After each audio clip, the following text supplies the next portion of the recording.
Yeah, I've been one to say on the record several times that I love and respect Brian Daboll more than certain members of my family. And I'm getting close with Joe Brady to that level. But let's also be honest. This all works in large part because this team can run the football and run it effectively. That's very absolutely fair. It does. It works for the offensive line.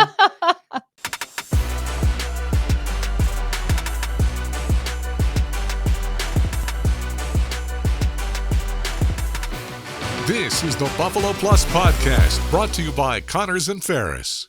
Hello and welcome to Buffalo Plus, presented by Connors and Ferris. Mike Catalana, Dan Fates. I am Jenna Cottrell. Please be sure to like, comment, subscribe, and share. I almost started singing. We appreciate it. Okay. We want to start off the show by saying please subscribe. And then also remember we have an audio podcast. Please subscribe there. And then also, Mike, why don't you tell them what's going on this week? All right, live appearance. This will be next Wednesday. Yep. So this would be the 13th, and it's in Orchard Park. So if you guys want to come out, we are going to be recording this podcast. We're going to be doing it on a Wednesday evening. Normally, we've been doing it on Thursdays, but it's going to be a Wednesday evening. We're actually going to be coming from practice, like you normally for a Wednesday, and then going from the right building. there. I was going to say, we would be in the building. Yeah. And then heading to Wayland Brewing. And they're looking forward to us being there. They've got a lot going on that night. They've got a trivia thing going on in the other room. We're going to be doing the podcast. So it is Wednesday, the 13th. Come out and see us. We'll be taking some questions to use in the pod, maybe handing out some gifts. Yeah. So come see us Wednesday, the 13th. The pod's going to start at 7:00. We'll be there earlier than that. Yeah. Yeah. Very excited about that. Yep. I think it's going to be a lot of fun. We're hoping. Oh, I thought you were doing something. I was clapping. My sister's going to be there. Nice. Very excited. Hello, Alyssa. Yes. Excited to see you. Okay. All right. Let's talk this Bills team. 7-2 on the season. I had a stat. I don't know where it is, but when the Bills have started this season 7-2 or better, in the last 6 instances, they have gone on to the AFC Championship game. Now, that last time, of course, happening in 2020. Right. I mean, it's an interesting stat. Mike, what do you make of what that means? I was not paying attention to you. Look at me. You see what I put up with? I was not paying attention. Okay. I was reading Fred's comment, which says, "What's up, everyone? Jenna, lovely as always. Mike is right. Dan is wrong." That was the comment. So that distracted me. That's I apologize. Fair. That's funny. My stat was the last 6 times the Bills have started the season 7-2, they have gone to the AFC Championship game. They are 7-2 right now. So I'm going to guess the majority of those happened back in the 90s and then happened most recently in 2020 season. Yes. The last time they were in the AFC Championship game. So there's absolutely... He's totally dismissing this. He has no idea. He's like, I don't care. No, I mean, I'm saying is the other ones happened in the 90s. It's a great record to begin the year. That's what a stat is. It is. There is a difference, too, with only a single team getting a bye. The bye is helpful to make it to the Super Bowl. So let's see what happens with Kansas City. Whereas in the past times, 2 teams would get a bye to get into the playoffs, in the playoffs. So yes, it's great. It's great to be 7-2. They have a lot of tough games coming up. They are fighting for position, which puts them in a spot. I think it's going to, when they get to the playoffs, I think it's going to all be about matchups. So wherever they finish is great. I said to you guys before, I would love to see, however the playoffs work out, that Kansas City and Baltimore end up playing each other before they would play the Bills. Huge Take game. care of one of the 2 of them. Yeah. But hey, 7-2, 8-2 would be better. See what happens with the Chiefs and play it from there. But hey, 2020 was a fantastic season for this team. Probably earlier than people thought to then make it to the AFC title game. And they're trying to get back there and beyond. So 7-2 is a great start for that. I think it's pretty interesting. I mean, it makes sense. I think if you were to tell me before this season started, the Bills would be 7-2 heading into week 10, I'd be like, really? I think I would be kind of surprised at what we expected to see, because I just thought going into the season that how are they going to be able to make it work to the level that we have seen in years past? I think what stands out to me is the way they have gotten their 7 wins. While they've all been at times dominant to some respects, the fact that they're winning without playing great, the fact that this offense is starting to come together, but that it hasn't been this easy start from the ground, hit the ground running. Like, I haven't seen that. So the fact that they've pieced it together, sometimes with the run game, sometimes with the offensive line, sometimes with passing, like sometimes with just Josh Allen magic, a Tyler Bass field goal. Good teams find ways to win. I know it's the dumb cliche we talk about all the time, but the fact that they won when we talked about it after the Miami game, that was their C game. And to still find a way to win, that stands out to me. Yeah. If you're Are we laughing at a comment? No, if you're a Dolphins fan, I would be pissed. They played the better game. They should have won. Yeah. And the Bills just did what the Bills did to the Dolphins. Yeah. So, all right, let's talk a little injuries because that's obviously something to monitor as we head into Sunday against the Colts. Now, Keon Coleman did not practice again on Thursday. That's someone that Sean McDermott said earlier this week is going to be both day to day and also someone that they're watching throughout the season. We'll know more tomorrow, but he did not have a wrap on his hand. I do think that is important. He was working off to the side today at practice. I mean, that is definitely impactful, Dan. Yeah, as to this point, when we talked to Sean on Wednesday, he said he would have further updates on Friday about the status. He would also say that there was still further evaluation that was taking place. Yeah. And classic Sean, where he says, "Oh, we're going to take it one day at a time," but he did say that it could be more than just this week kind of thing. So he walks that fine line between day to day and also week to week. So I don't. My impression, Mike, Keon doesn't play this week. I'm with you on that. I wonder if if there was a need for something beyond just healing in terms of, nobody likes to hear surgery, but sometimes that's what happens. It happened with Smoot, right? He has to have surgery. That would be different. I think it could also be to see how he handles things. There is no indication up to when we're here live now, and if you listen to this later on Thursday, that he's going to be ready to play. I don't think that's the case. I don't think they would rush him back on the field. I think if it's close, they're going to want to get him ready for Kansas City. Not that they don't need him this week, but I would be with you on this. I don't think he's playing. Okay. Curtis Samuel limited at practice. Amari Cooper also limited at practice. Keon, like you said, I agree. I don't think he plays. Like, will the Bills have wide receivers? You were mentioning Cooper's padding or wrap is substantial. Yeah. And we saw it again on Thursday, and it was the fact of it's a soft cast is what I think he told reporters, and that the grip isn't the issue. It's the function of adjusting your wrists and kind of catching the ball that he has to get used to. So I also think that if you did have a grip issue with the football, you wouldn't tell the media that you were having trouble gripping the football, because that would be, it feels fair. Feel like asking for, like, be like, I can't hang out of the ball. Like I'm fumbling it all the time in practice. So that's something to look for. I think that's also, I would list him as doubtful for Sunday. And so what's interesting though, is like Curtis Samuel and Matt Collins were in like the non-contact limited jerseys, whereas Cooper was in the regular practice jersey. But Cooper still isn't catching balls in drills. I agree. So it's like, what? Right. I'm just. Yeah. Yeah. We had other receivers in the organization that didn't catch balls anytime. That's true. Well, I was going to say, never mind. Who, your pick for who was going to have the most yards this season? Oh, that was a shot at me. Yes, at MVS. Yeah. You and your pal. Hey, listen, I had Mike Edwards as a starting safety. He got cut too. Anybody else we picked want to get released? Yeah. We're on a hot streak here. Kelvin Benjamin like 8 years ago.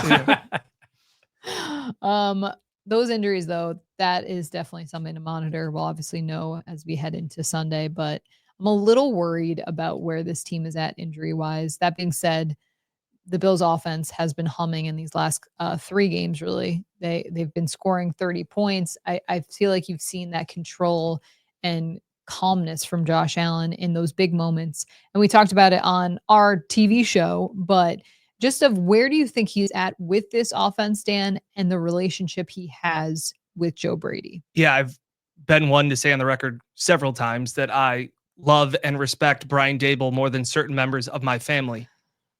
And I'm getting close with Joe Brady to that level because of the way that he has given Josh what I have been begging for since Brian Daboll left, which is answers to the question that the defense poses and free and easy throws. That's what we're seeing. Mike, what was the stat of his yards per attempt? I think it was 3.9 was the average length of his attempts. Passes. Yeah. And past the line of scrimmage, which is crazy.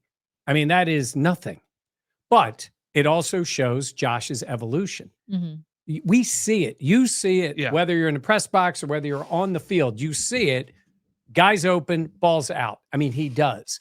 We have seen less and less of what we saw a lot at the beginning of last season, where there would be that frustration. Either he wasn't going to an outlet or wanted to look down the field.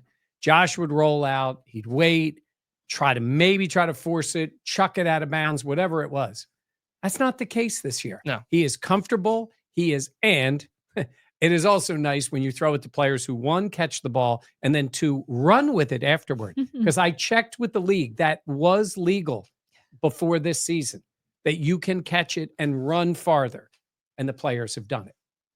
That's big news. It is, That's right? Big news. It is. I mean, that has been something, though. We joke, like, that has been absent from this Bills offense 100%. for many years. And so to see that, it's all coming together in terms of Josh not having to try to force throws that were, some of those low percentage things. He can take what's underneath, he can be patient, and then he can rely on players to break free and add to what this offense needs to do. Here's the stat. Complimentary. 59% of Josh Allen passing yards have come after the catch this season. That's nuts. That is 13% higher than his highest over the last 4 years.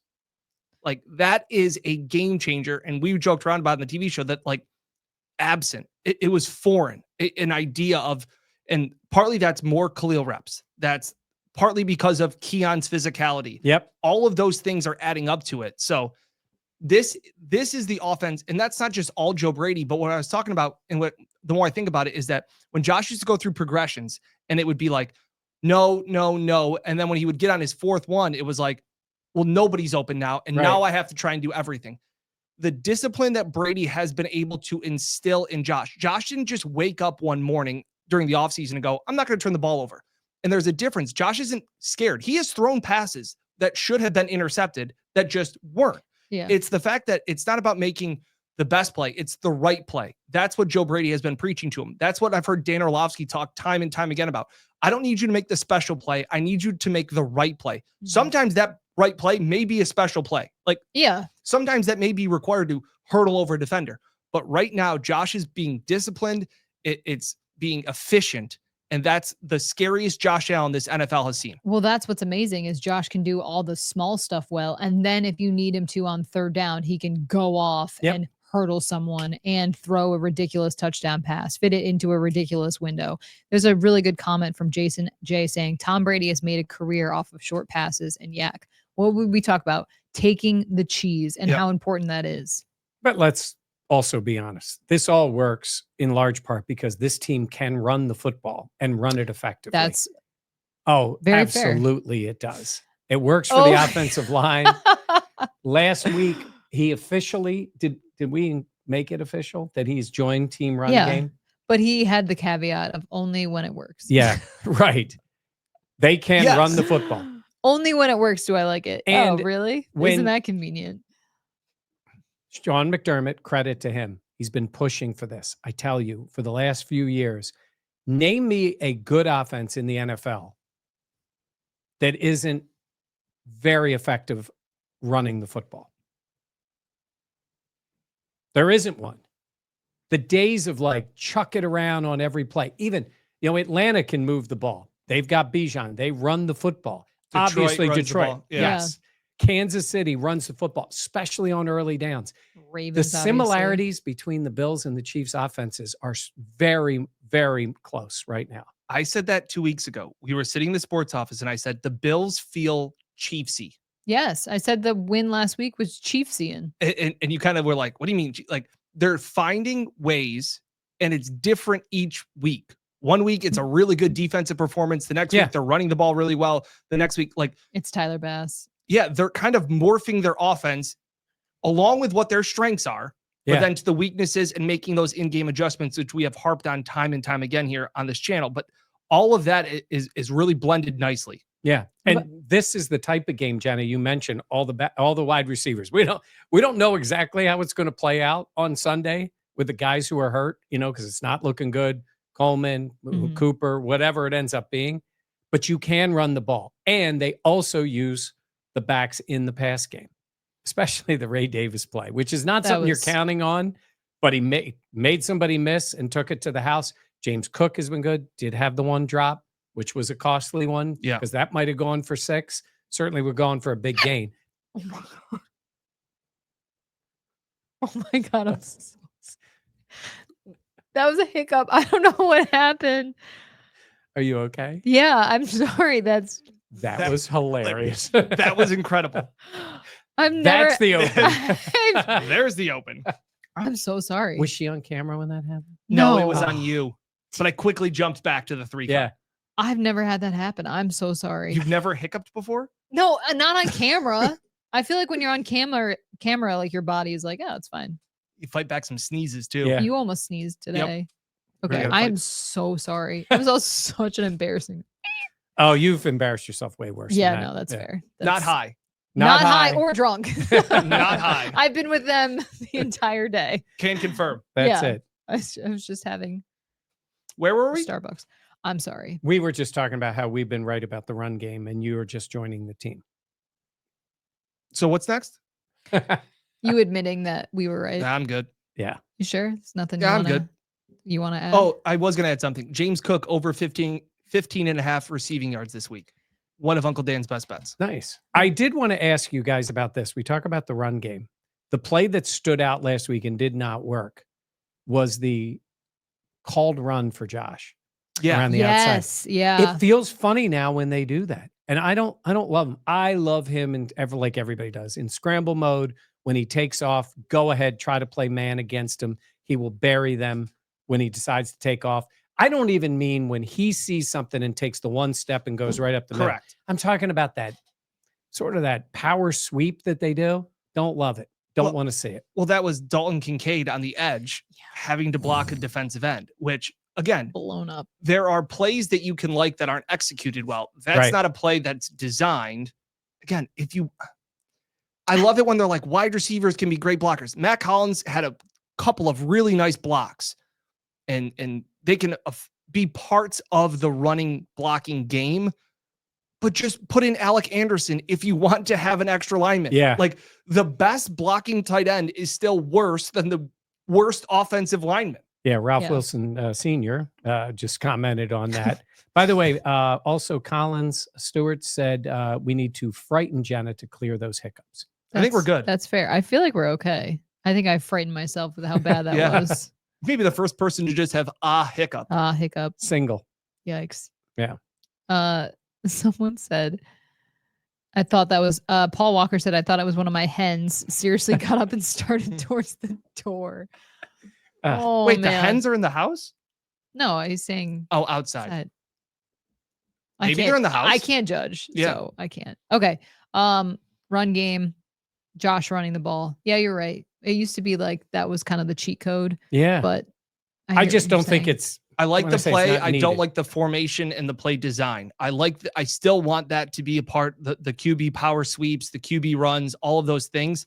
It just needs to be set up where Dalton Kincaid isn't the guy blocking a defensive lineman. Yeah, I'm with you. If you're going to run it, do it right. I don't think they need it like they used to. That's I think fair. they need I agree. him. I think they do it though to like keep that on film, Yep. have that be an option, something you need to account for, all of those things. All right, let's talk run defense for the Bills, because I think a lot of fans are really kind of scared about Jonathan Taylor and what he can do to this Bills defense. Fixed. Jordan Phillips is back. It's done. No, you don't think so? I think this has been kind of the Achilles heel of this Bills team for, I would say, years, honestly. But credit to me. Credit to you for making that observation. Yeah, this is one of the drums I've been banging this entire year, like going back to week 2 and 3. I feel like we've always talked about this though. But I feel like there was more concern about the safeties and how their play is. And Daquan Jones hasn't been good enough this season. He hasn't been good enough since he tore his pec back in London of last year.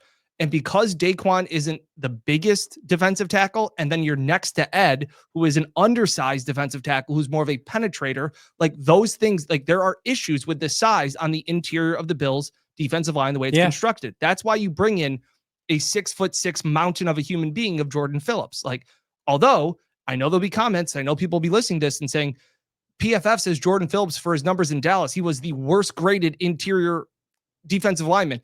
And take PFF with a grain of salt. I'm just saying. Also take the Dallas defense in total has been atrocious against the run. Yes. I'm saying I didn't grade him. No, but Jordan Phillips' time was very limited. I understand that. He's just there. Yes, I don't think it's going to fix it. But by the way, how are you taking credit for this?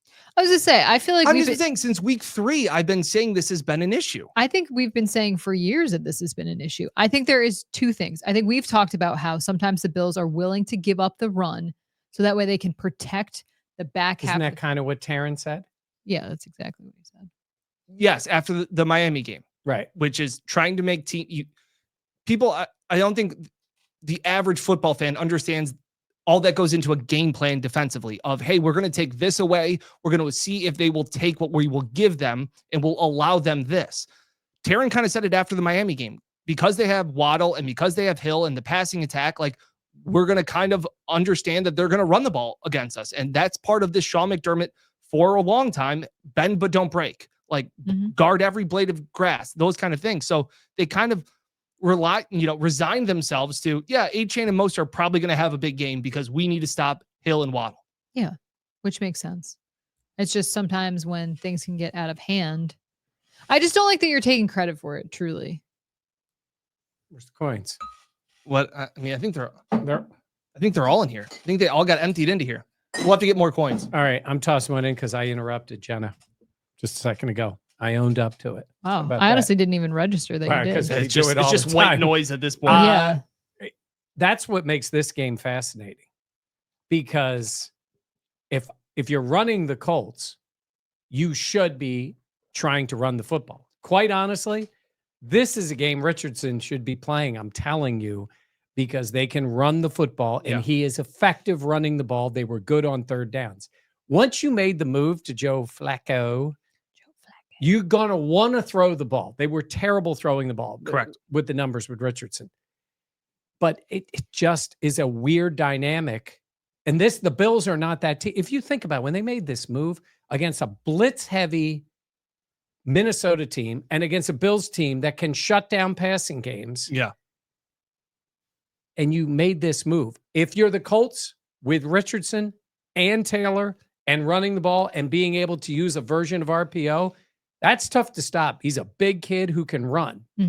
They took that out of the game. So it'll be fascinating to see if the Colts say to themselves, well, we put Joe Flacco in the game, so damn it, we're going to throw the football.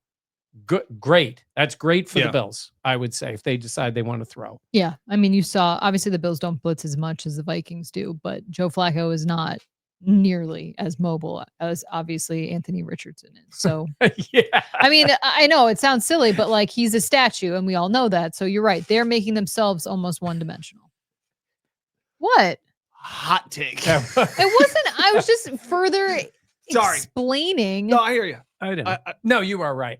They went from one end to the other, drastically changed. So annoying. They drastically play that back in your head. Joe Let Flacco. me tell you something. No, I wasn't saying it like you guys are not going to believe this, but Joe Flacco at 87 years old is not as fast as Anthony Richardson. You guys are so annoying. Well, he's not. You are correct. But it's also That is correct. That is correct. It is a Name that movie. mismatch of Shane Steichen in this offense. And a lot of the people with the Colts have been talking about. Yeah, turn your mic towards you a little bit. Oh, okay. This way. Yes, this way. There a lot of the people with the Colts have been talking about them making this move. The reason I keep bringing it up is, what are they going to do this week? Are they going to try to prove it was the right move to go with Flacco? And if that's the case, they're going to try to throw the football. And Jonathan Taylor's numbers have been drastically different. I think it was like 7 yards a carry with Richardson, and it's been like 4 yards a carry with Flacco. It's not quite the same thing as when you have Lamar and Taylor, but it kind of resembles a thing because you have such a concern about this kid running the ball. Yeah. And you obviously, Joe Flacco is not a good of a running quarterback as Anthony Richardson, not just scrambling. He doesn't run as well. But so you're saying, but I want, the Colts are a weird organization. Like this, to me, it was I know you're saying it's the time to try to make the playoffs and put Flacco in because he could do it. You drafted this kid. Now he's barely played. Maybe you think he stinks. Maybe you're going to just get rid of him at the end of the year. It's just an odd move. Especially because I thought back, because Josh was on the Pat McAfee show today, and he was asked about Richardson and how would you handle this development and struggling your first year and all of these things. But Josh in 2018, Bean and McDermott and Dable understood they were not a playoff caliber team. Right. They were not trying to make the playoffs. And I think the Colts got caught up in that a little bit because this is a talented roster. They do have dudes and star players on this team.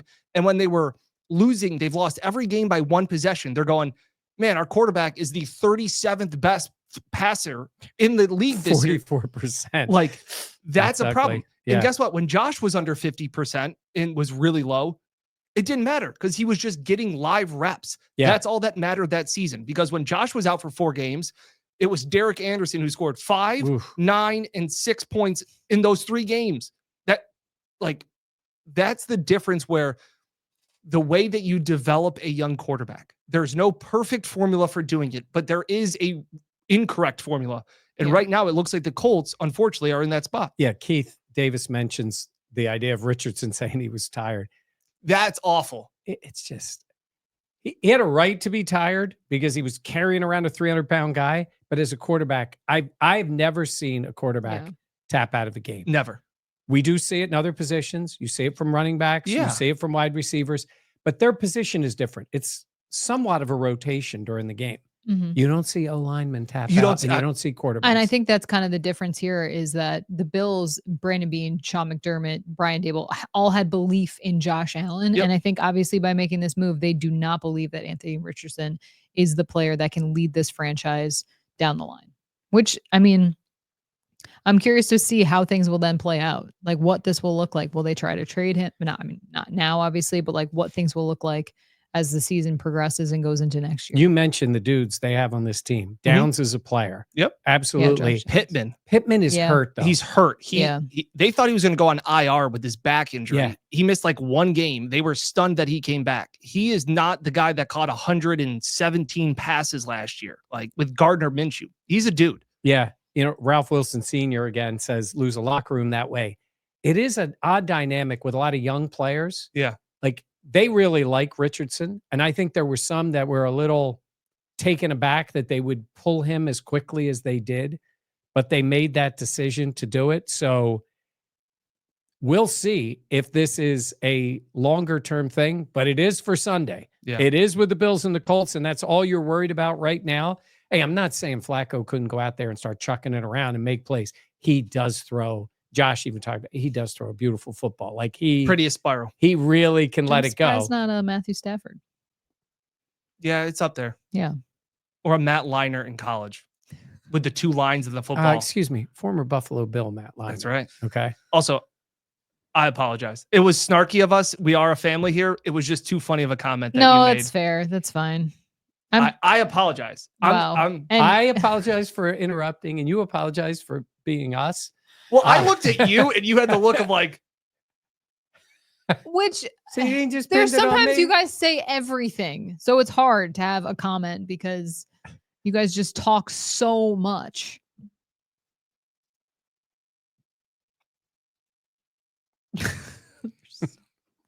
Annoying.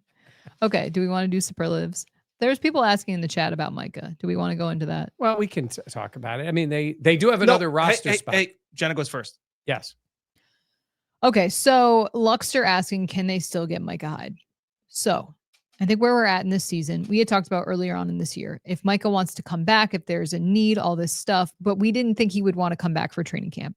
I think now where we're at in the season, it has been established that the Bills safeties are Taylor Rapp and DeMar Hamlin. They obviously sent away Mike Edwards. He's a non-factor on this team.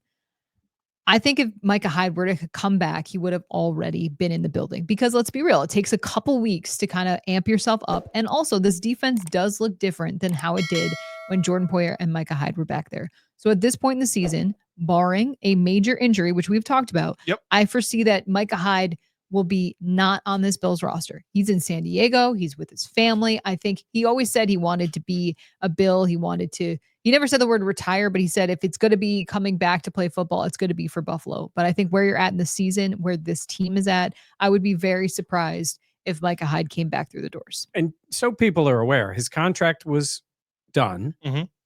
He spoke to us openly at the end of the year like a man finishing his career. Yep. He didn't say it, but he was talking about all the people that had helped him in the building. And he was very comfortable in that conversation, though he never retired. It is not as if the Bills, like Mike is calling him up and they're saying no. I really do not think that's the case. I think they were waiting for him to say, not waiting. They were saying, okay, if Micah says, hey, you need me, I'm ready. Mm-hmm. I think it would have been a different story. I just look at it now. I mean, I know some people are like, oh, after the bye and all these things. Like, I mean, we're into November. The game is different now. And these guys that have gotten all these reps that have been playing and we're in camp, like if a guy misses 6 weeks, it's one thing. Michael would have not put on a uniform, done any football. And does that mean he couldn't go out there on the field and play? Absolutely, he could. It just doesn't feel like it's going to happen. I agree. And this is an interesting question from Chris Spencer. Then why hasn't he retired yet? I think that is honestly an interesting point of like, if he doesn't think he's going to come back, why hasn't he retired? But I think where the tea leaves are leading is just right now at this point, I think this Bills team is at a point where not that they don't need Micah Hyde, but I just think where the team is at is so far along in the season that it would take a lot for him to come back. That is a great question. There is the circumstances where you officially put in your papers for retirement. There are reasons based on your pension and all those things that players do it. And then you have to appeal back to the league.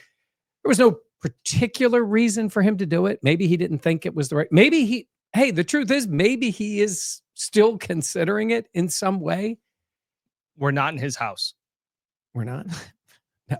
That's not a building we're in. Nope. It is interesting, though, because the Bills gave away Poyer's number 21 to Mike Edwards, and they have not given it away. They have not given away 23. That is his true. locker also in the locker room. There is no one stuffing it. But I'm saying, I think earlier on in the season, Poyer signed right away. Yeah. In free agency. That's fair. I think earlier on in the season, in my head, even the Bills were kind of like, yeah, maybe depending on how things shake out, if Micah wants to come back. Now where they are at and how established the safeties are and what the defense looks like, I think now it's kind of like, okay, that time, that window has passed. And you are saying that, and I agree with you about the safeties being established. There is people saying it, and there's a lot of fans thinking it, that Micah walks right in and is better than DeMar on the field. And he might very well be. Like, we don't know how he comes back. This team, it is about trust. Obviously, mentally, they know Micah knows. I know you said the defense. It's still Micah Hyde in that safety position in this defense. He would be able to do it. But the guy had a neck injury, and he was definitely not too old to play. Right. I think he made a conscious decision. So let's see if any of that changes, but I'm not expecting it. Yeah, and I look at the defenses specifically as it is 11 guys, and you tailored and built your offense because the Bills couldn't wait around for Micah, Right. rightfully so. And I don't think Micah was ever asking them to wait. They drafted a safety, they signed a safety. They knew they had DeMar Hamlin coming back. They re-signed Taylor Rapp. Like, the Bills made decisions because they had to, because it's not fair to wait around for Micah, and Micah, it wouldn't have been fair for the Bills to wait around for him, vice versa. But like when a quarterback, like when the Colts make a switch to Joe Flacco from Anthony Richardson, they change their offense to tailor what is best for that position. And by doing so, the Bills play more cover two safeties and split the fields in half. I've talked about it before.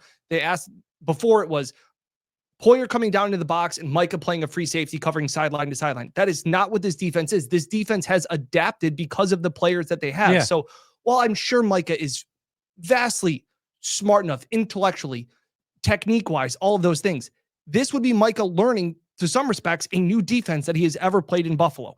And Jordan Phillips and Quentin Jefferson, two guys the Bills brought in this week that were in NFL facilities and went through training camp, but just weren't playing. Sean McDermott's like, hey, pump the brakes. We got to get them up to game speed. Micah would have to be a very long ramp up period. They talked about ramping up Matt Milano and what that process is going to be like. There's a lot that would go into bringing back Micah Hyde than just simply he walks in the door and he's the better than Damar Hamlin and goes out in the field. Yeah. Let me see. KHNFL. And we'll go by what it was here. Says, I don't believe 2024 Micah is an upgrade on Rapp and Hamlin. I don't think so either. I agree. And these guys have built a trust in being there all year. But sometimes I think there's a thought that it's a Bills choice in the matter. Micah's got to say, because even if they have 5 injuries, Micah may be like, I'm done, fellas. I'm not going to play. So, no, I agree.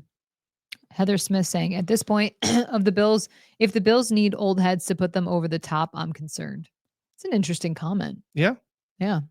All right. We wanted to do, since we're a little over halfway through the NFL season, we wanted to do our Bills superlatives. So let's start with most surprising for this season. Dan, I want to start with you. Ray Davis. I didn't know exactly what to expect from a 4th round running back. He has brought a physicality to the run game that I haven't seen the Bills have since Fred Jackson. Like, he brings a versatile, dynamic playmaker out of the backfield that also plays with power and seems to be, I'm not saying he's ready to be RB1, but he's better than Ty Johnson. And I've been a fan of Ty Johnson, and he brings a different, perfect balance, I think, with James Cook, who I think is also having a solid season, but I think he's brought in more than I would have expected this year to a guy that coming in. Like, a lot of guys have good training camps. So we go, oh, like, look at this, what he's doing. And you go, well, like, they're really not going to game plan. Ray Davis has become a part of the Bills game plan and somebody that opposing defenses have to factor in. And I did not see that coming. Yeah. I think the one guy I would put on the list, and I'm with you on Ray Davis, I think I would have him number 1. I think Dorian Williams is a little better than I thought he was going to be. He's still got work to do. His physicality is off the charts. Yeah. He is an attacking player defensively. I don't know if he'll take that next step, but he certainly can play. He can play in this league. Proven that. It is not like what they've had in the past. I think I'd like to see him. I can always say this with this type of player, be part of the pass rush at times. Maybe when Milano is back, maybe there is opportunities to get the 3 of them on the field, which they don't play a lot of 3 linebacker sets for many reasons, but to use them as part of a pass rush.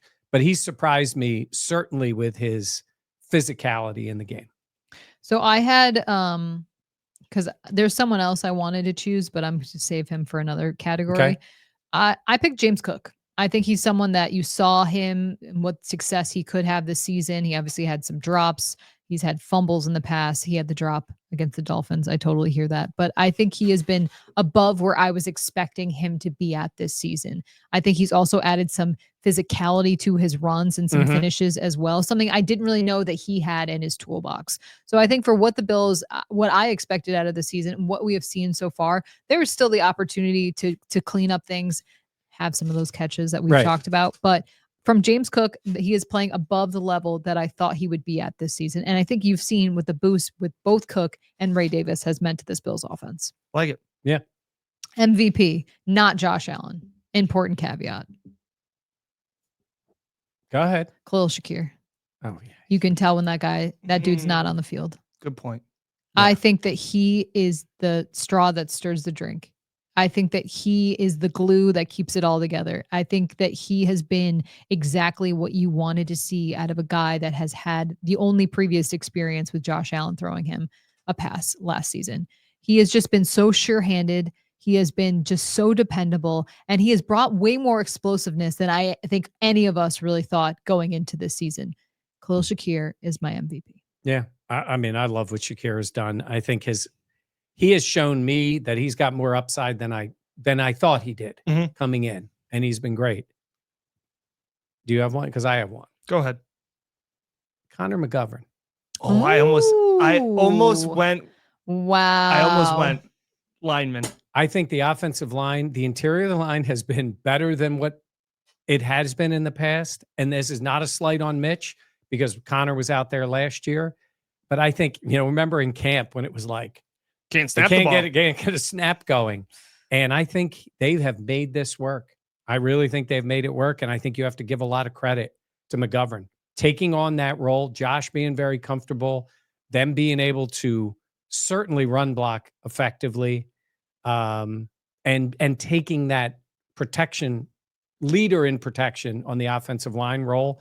I think McGovern's been really good. Yeah, I almost went Dion. That's With fair. just being the anchor and the leader. Yep. And it's tough because I'm trying to think of most valuable players that have made impacts and have stats. I guess to me, it's Bernard. I know he's missed time, and maybe that's the easy one, but he's just been so dynamic. Just like he's been the Khalil, not named Josh, that when he's not on the field, you're kind of worried. That's what makes him, because man, the drop off is strong. Yeah. And again, especially with Milano going down and him also, like, I also see him as such a vocal leader, quiet trash talker, but a very vocal leader. Like low key talks a lot of trash after hits and things like that. But he just seems to be like the heartbeat of the defense. Like how he goes is how the defense goes. So I've been impressed by that. I think the chat is also having a great answer. Chris S., Moon's Family Fishing, Chris Spencer, Scott Blakely, Taron Johnson. Yeah. Taron Johnson made a big play against the Dolphins in the second half that kind of kickstarted the Bills turnaround. I think sometimes we take for granted what he means to that defense. Yeah. But I think Bernard, you can make an argument. He's the second best player on the team. I agree. Their two best players are captains. Yeah. Yeah. And I think that's on purpose. All right. Most disappointing. I'll go with this one. I got this. Curtis Samuel. Oh. Honestly, there's options. It's Curtis Samuel. This. I had him as my guy. He has been successful in the NFL. I thought he was always a good football player. I thought he'd get here and he would take off. And it's been bad. Like it hasn't even been, he had the one catch against the Jets down the field that was kind of on a busted play. Maybe it's just because I'm personally disappointed. You're so invested. Because I picked that he would have the most yardage receiving, and it's been bad. It really has been. Yeah, and here's a good week. If he's out there, because he's been banged up, they need something out of him.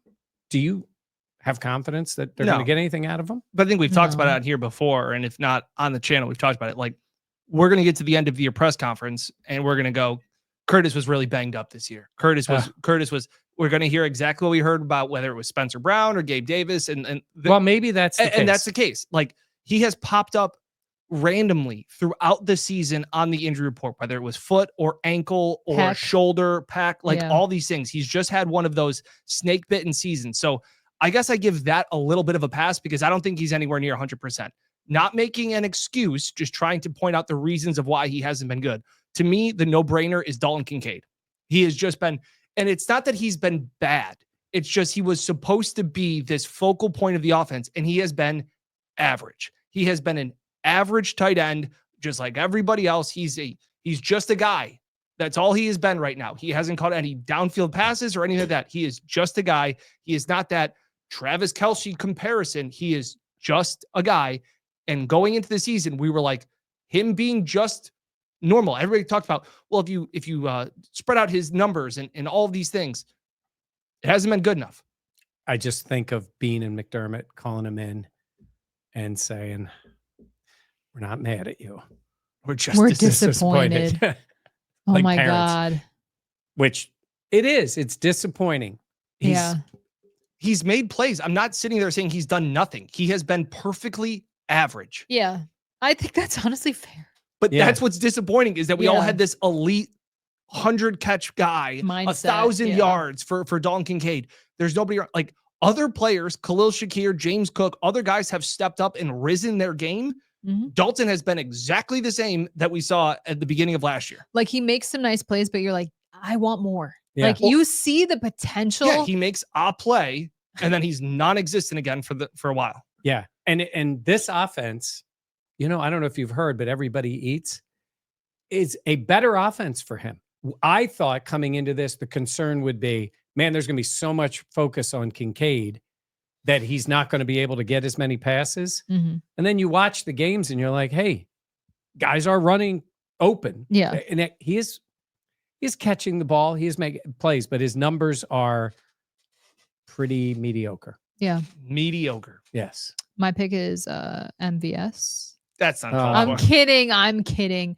Honestly, I think you got options with this. I would say most disappointing. I would just say Ed Oliver. I wanted to say Von Miller, but he did nothing last year. Yeah. So even what little he has done this year is still not as disappointing as a season ago. But I love Ed. You see the juice that he brings and that you see all the upside and how impactful he can be, getting pressure right up the middle and all this great stuff. But you have not seen it enough this season. And when the Bills have struggled, it's because their defensive line has not been able to get pressure and has not been able to get after anyone. So I just think that Ed Oliver, I love the riding horses and I love all that, but I want to see more out of a guy that was a former first round pick who has been re-signed by Buffalo. I need to see more.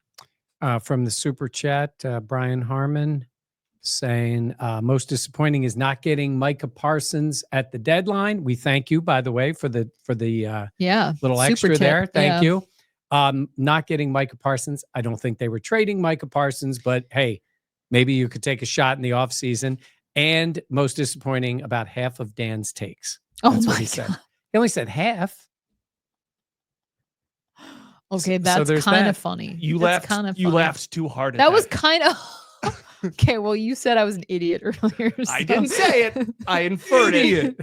I was able to figure that out. Okay. Worst moment. Oh, to me, it's an easy one. Texans game. What? Yeah, wait. Yeah. No. What? What's the worst moment? Baltimore. Oh, the trick play. The trick play that nearly got Josh that is killed. Yeah.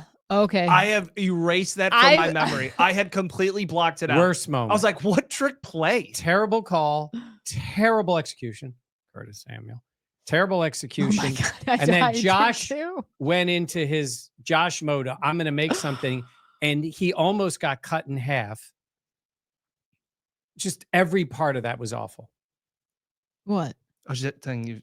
Oh, sit up more. Yeah, there you go. There you go, champ. I have terrible posture. If only we had a producer. Come on, you got to get ready for the wedding. Let's go. I know. Posture. Yes. Okay. There you go. Mike is honestly, I don't think that you like that is the worst moment. That is, you're getting blown out. Was the worst you start game. to have some positives. You're like, maybe this team can get back in it. You make that call. Josh Allen goes out wide. It goes terribly wrong. And that effectively killed any momentum, any rally you had. I was thinking like Texans game. Yeah, but again, because I remember defending McDermott for obviously most of that. So yeah, I think we're all in agreement there. That's the worst game, the worst moment of the game, and it almost got the quarterback injured. Yeah, it did kind of get him injured. That's a trifecta. Yeah, Pops Mafia, worst moment. Dan in the jugs machine. Oh, that's good. That was good. That's good. Pretty good. Pretty good, Jim. All right. I don't know, Jim. Let's finish this on a positive. Best moment. So I went first the last time. So one of you guys. So Jenna goes first here. I think it's definitely recency bias. It's 1,000% recency bias, but Tyler Bass hitting the 61-yard game-winning field goal, a guy that we have known has struggled throughout the season, even dating back to last season. Big moment on the line. He already had missed an extra point. He had another one knock off the upright, like a high-pressure moment. He comes through, wins it, an emotional game over a divisional opponent. That was big. That was huge. It just happened, so it's definitely sticking in my mind. But I think that could be maybe the moment of the sand of like, okay, Bass has started to get things going again. And that's what this team hopes it can be. I have two of them. I have two. You go with one, and I'll go with one. This is kind of like an off the radar kind of one. When Josh did that thing to that Dolphins linebacker, when he looked at him like, and didn't even say anything, but just he tackled over some of that and just kind of looked at him like, who are you? I don't even know your name. To me, that just embodies the swagger and level of play Josh is on right now, that comfort level. It's him having fun. He said he didn't even say anything. He was just talking about that in the Pat McAfee show, that he like didn't say anything. He goes, I didn't trash talk, but the disrespectful. Oh, it was so good. He's like, I body, didn't talk. He I was goes, like, he goes disrespectful, trash body language of just the, I don't know who you are. I'm Josh Allen. I own you, Miami, in every sense of it. That to me was when you talk about leadership, and I know that's unsportsmanlike, and you don't want to see kids please have fun playing the game, all that stuff. That to me was my favorite moment. Anytime people make the kids and these are grown men playing the game, getting paid. It's different. That was mine. One of mine is Josh. On another play, he got hurt. The hurdle in the Cardinals game. Yes. Spectacular. Lands on that hand, which has been an issue most of the year. And my second favorite moment was Aaron Rodgers' interception to end the Jets game. Yes. I just because it was Rodgers in that game. Yeah. It's a pivotal game in the Bills season. Yeah. who had that? Was it DeMar? Taron Johnson. Taron. I went back and did watch. What was DeMar's first interception? Because that was cool. Was that in Miami? I can't remember. It all blurs together. No, I'm thinking I can see DeMar running it. No, it was a home game.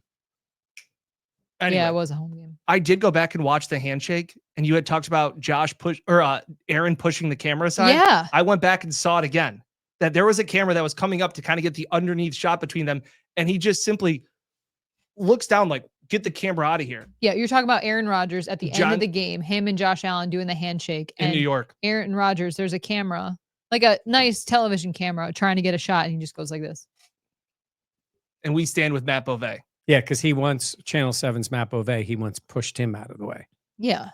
My But thing is like, it just it's was the end of a game. You got to expect that. It wasn't like he was like right up here. You know what I mean? Like But that. it's because he was pissed off because they lost the game. Yeah. Yeah. So that's another. Did you have another one? No, that was okay. Well, I thought the bass one. Shane Russell, thank you for this the super tip. Hamlin's first interception was pretty special. Yeah, I that agree. was nice. I think that was a really cool. It was on Monday night because the So idea was New he York. did it on the Monday night game. New York. Yeah. Yeah. Okay. Credit to me. No, it was. Okay. Credit to me. Go ahead. Or do we want to open this? Yeah, we got gift. a gift. We got a gift. Set it up. So Mike Silva is a friend of the channel. I met him at the Bills Titans game. He also has two girls. We messaged back and forth. He wanted to send me something for a birthday present. So he sent it to me. But the caveat was I couldn't open it until it was on the pod because he said it was show related. Oh, okay. What do we think it is? I don't know. He asked for a t-shirt size, so it's got to be a shirt. Okay. Okay. So Joe, maybe there's a note. Oh, okay. There's a note. Happy belated. While I can appreciate a second to Dan's none gotta read. podcast like Buffalo. Plus, this is bad. I tend to appreciate good dads even more. From one toddler pop to another, you're making us proud.